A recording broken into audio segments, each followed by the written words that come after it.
नमस्कार दोस्तों, अवरल टाइम्स में आप सभी का स्वागत है।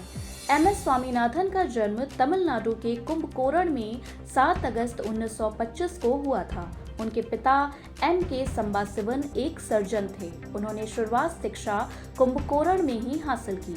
उनकी कृषि क्षेत्र में दिलचस्पी की वजह उनके पिता का आजादी की लड़ाई में हिस्सा लेना और राष्ट्रपति महात्मा गांधी का प्रभाव रहा। दोनों लोगों की वजह से ही उन्होंने कृषि के क्षेत्र में उच्च शिक्षा हासिल की। अगर ऐसा नहीं हुआ होता तो वह पुलिस अफसर बन गए होते। दरअसल 1940 में उन्होंने पुलिस अफसर बनने के लिए एग्जाम भी क्लैरिफाई कर लिया था, लेकिन फिर उन्होंने कृषि क्षेत्र में 2 बैचलर डिग्री हासिल की। स्वामीनाथन डिपार्टमेंट ऑफ एग्रीकल्चर के वैज्ञानिक थे। उन्होंने 1972 से लेकर 1979 तक Indian council of agriculture research के अध्यक्ष के तौर पर भी काम किया। कृषि क्षेत्र में उनके उल्लेखनीय योगदान के लिए भारत सरकार ने उन्हें पद्म भूषण से नवाजा था। स्वामीनाथन की गिनती भारत के महान कृषि वैज्ञानिकों के तौर पर होती है, जिन्होंने धान की ऐसी किस्म को तैयार किया जिसने भारत के कम आय वाले किसानों को ज्यादा धान पैदा करने के काबिल बनाया।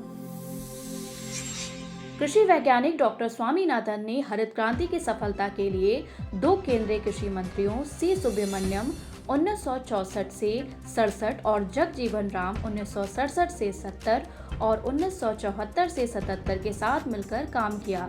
ये एक ऐसा प्रोग्राम था जिसमें केमिकल बायोलॉजिकल टेक्नोलॉजी के जरिए गेहूं और चावल की प्रोडक्टिविटी बढ़ाई गई। हरित क्रांति की वजह से भारत अनाज के क्षेत्र में आत्मनिर्भर बनने के रास्ते पर आगे बढ़ पाया। हरित क्रांति की वजह से भारत की तस्वीर बदल गई। हरित क्रांति के चलते भारत में गेहूं और चावल के उत्पादन में भारी इजाफा देखने को मिला। भारत में नई किस्म के बीजों का इस्तेमाल किया गया, सिंचाई सुविधाएं बेहतर की गई और कीटनाशक एवं उर्वरकों का इस्तेमाल बढ़ाया गया। इसके परिणाम स्वरूप 1978 से 79 में भारत में 131 मिलियन टन अनाज पैदा हुआ। भारत को एक वक्त पर अनाज के लिए विदेशी मुल्कों पर निर्भर रहना पड़ता था, लेकिन हरित क्रांति की वजह से भारत एक कृषि उत्पादक देश बन गया। स्वामीनाथन को 1967 में पद्मश्री, 1972 में पद्म भूषण और 1989 में पद्म विभूषण सहित भारत के सर्वोच्च सम्मानों से सम्मानित होने का गौरव हासिल हुआ।